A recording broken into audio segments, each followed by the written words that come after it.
This is the first lecture that really dives into the algebra in our course, Algebra 1. And it really is the one word that separates algebra from arithmetic is variable. Variables. Expressions we've dealt with already. But variables are what kind of separate algebra from arithmetic and really start to change what we're trying to do instead of solving problems into solving unknowns. So far we've evaluated numerical expressions. Numerical expressions are expressions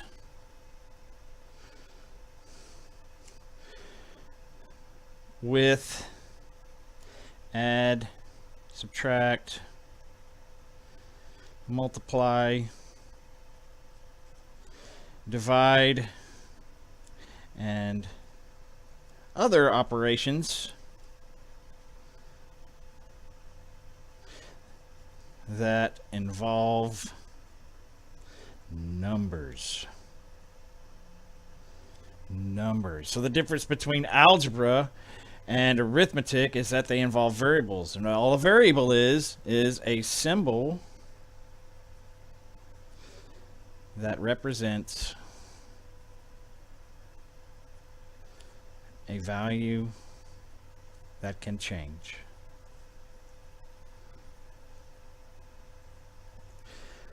A symbol that represents a value that can change. And the most common variable that you're going to come across is x, of course. Why we picked x, I don't know. Maybe because it's the most least used letter in the alphabet. Maybe it's because it's the last three letters of the alphabet. I don't know. Why somebody decided all of a sudden one day that X was going to be the most popular letter in math is something that historically baffles me, and something you could look up maybe. But this is going to come up. X. Find X. This is not finding X. And we'll talk about equations and equations involving variables later. But what's the difference between a variable and a constant? Well, a constant is a value that does not change. It remains constant. And this is what's tricky, is when some people write an algebraic expression, they need to identify what values in the expression are constants and which values are variables. Constants are not allowed to change, but they can be represented by variables.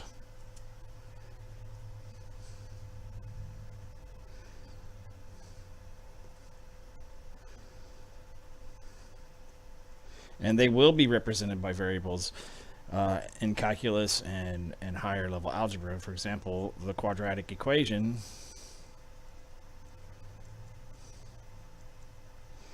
when you deal with this expression, a, b, and c generally don't change. They generally stay the same. But they are allowed to change, but for most cases, x's are what change.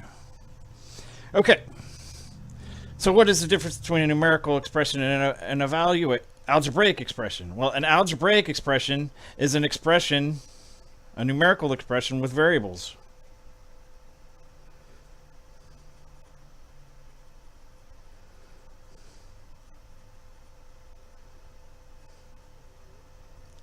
An algebraic expression is a numerical expression with variables. So here, instead of saying 3 plus 4, we're now saying, oh, I don't know one of these variables. Let's say x plus 4, or the sum of x and 4. And that's the trickiest part, is algebra is a foreign language. And we have to translate expressions from algebra into English. And that's what we're going to do down here. We have our add, subtract, multiply, and divide. So what words and what keywords represent addition? Well, the biggest one is sum. Another one is total. When you see these words, they should indicate addition. So the sum of two numbers, and I'm going to put that up here, is x plus y. The sum of two numbers. What about subtract? Well, subtract's keyword is difference. The difference of two numbers, x minus y. And the trickiest part about subtraction is less and less than. Less and less than. They are very different because the order changes between less and less than. This is x less y, or it's y less than x, and that is tricky. So just remember that reverse order on less than. Now, what is this dot? We don't use cross, we use dot, or we can just put the two next to each other. So examples of multiply, instead of saying x cross y, we say x dot y, or we can use parentheses x times y like this, or we can use parentheses x times y like this, or we can use parentheses on around both of them like this. This means multiply x times y, x times y, x times y, x times y, or sometimes we could just write xy, just like this. Those mean two numbers multiplied together. And why do they do that? Because it's a lot easier to type. It's one less symbol that you don't have to write. And you knew it was coming, because math people are lazy people. You'll find that we use a lot of symbols. And the big keyword there is product and rows and columns are used a lot in multiplying problems. Like 8 rows of 4 chairs would mean 8 times 4 chairs. And last but not least, we have division. And what's important here is y cannot be 0 because division by 0 is not possible. So x divided by y is the quotient of x and y. And we also often associate division with things that are split. 32 chairs are split into 8 rows. How many columns is that? 4. Okay. Or how many groups of 4 columns are in 32 chairs? That would be 8. 32, because 32 divided by 4 is 8. All right, on the screen I got 4 different algebraic expressions. And what we're going to do is translate each 4 of these into an English way to write this. So these are the first one, x plus y. These are 2 numbers added together, or we could call that the sum of x and y. Or we could also say the total of x and y. We could also say y more than x, or x more than y, because order does not matter when you add. So there's multiple ways to write x plus y. What about x minus y? The big key one is the difference of x and y. Now the tricky is the word less. We could say x less y, or y less than x.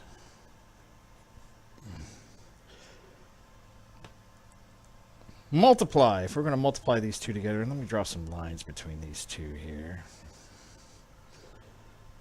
We multiply. That's the product of x and y. One of my least favorites, but it is acceptable, x times y. I do not like the word times, but it's acceptable. Or we could say x groups of y. You'll see this a little bit in higher math, but it is a way of saying x times y. And finally, we have the quotient, which is 2. Oh, let's see if I can spell that right. The quotient of x and y, or x divided by y is acceptable. Oh, if it's spelled right, divided by y. And we can also say y divided. Oh, I'm just not having a good time writing the word divided. Divided into x. Y divided into x. Y divides into x. Or x divided by y. All these are both acceptable forms of division here. And this is just a basic way of translating these expressions into English. Now let's do the opposite.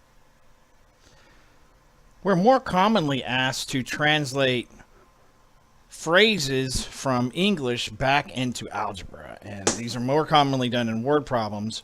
But in these three examples, we're just going to set these up and write an expression based on the information given to us. Okay, and all three about these problems are about Josh, and Josh types 100 words per minute. We're going to write an expression for the number of words Josh types in m minutes. So to do that, we would multiply the rate, which is 100 words, times how many minutes he types. So 100m is an expression that represents how many words I type in m minutes. Let's look at the next example here. Josh is 3 years older than his cousin. We're going to write an expression for his age, given his cousin is y years old. So if his cousin is y years old and Josh is 3 years older, we're just going to add 3 to find Josh's age. Josh can run 6-minute mile. Write an expression for the number of miles Josh can run in m minutes. So we would take the time that he ran, m, and divide it by a 6-minute mile, and that would give us the expression for how many miles I run in m minutes. Okay, when you see the word evaluate, the result is generally going to be a number. So we have three little formulas here, and we want to evaluate when x equals 1, y equals 2, and z equals 4. And we're going to use the order of operations that we learned before in the past to simplify and evaluate these. So the first one is x plus y plus z. So x is 1. So wherever we put an x, we're going to put a 1. Plus y is 2. And z is 4. And 1 plus 2 is 3, plus 4 more is 7. So if I evaluate x plus y plus z, given these three restraints, 7 is the result. In this example, we're asked to calculate x plus yz. So again, we're going to substitute x is 1, but y is 2, and z is 4. So we're going to multiply those two. And of course, order of operations say we do multiply first. 2 times 4 is 8. So we have 1 plus 8, and x plus yz is 9. In this final one here, we have z divided by xy. So let's substitute in here. Z is 4, and x is 1, and y is 2. Now, when we see this here, we want to simplify these two grouping symbols. And I say grouping symbols because when we see this big bar here, that means you want to simplify what's in the numerator until we get a number, and then simplify what's in the denominator until we get a number. So the numerator is good, but the denominator is 2 times 1, which is 2. And then we just carry out the division. 4 divided by 2 is 2. So we're going to conclude this lecture with one big example here. And this problem is going to wrap up everything that we went over in one problem. Okay, so we're having a party, and the cost of the party is $1,000. So the total cost of the party is $1,000. The price per person depends on how many people attend the party. So first, let's write an expression for the price per person if P people attend the party. And then we're going to find the price per person if 10, 25, 50, and 100 people attend the party. Okay, so the first thing we need to do is find the price per person if P people attend the party. So that means we're going to take $1,000 and divide it by the number of people that attend the party. And that is the expression that tells us the price per person. So now we're going to make a little table here, and if P equals 10, and then price per person. And that is 1,000 divided by P, and I'll do all the scratch work over here. Okay, so the first one is 10, so that's going to be 1,000 divided by 10, And 1,000 divided by 10 is $100. So if 10 people attend the party, the cost per person is $100. What about 25? So if we have 25 people, that's going to be 1,000 divided by 25. And 25 goes into 1,000. Well, 25 doesn't go into 1 or 10. It goes into 100 4 times. And 4 times 25 is 100. So that's going to be 40. So the price per person if 25 people attend is $45. Next, as 50 people attend the party. So that's going to be 1,000 divided by 50.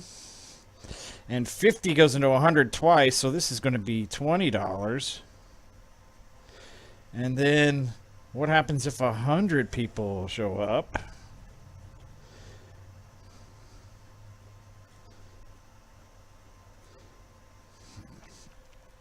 $1,000 divided by 100. Well, we just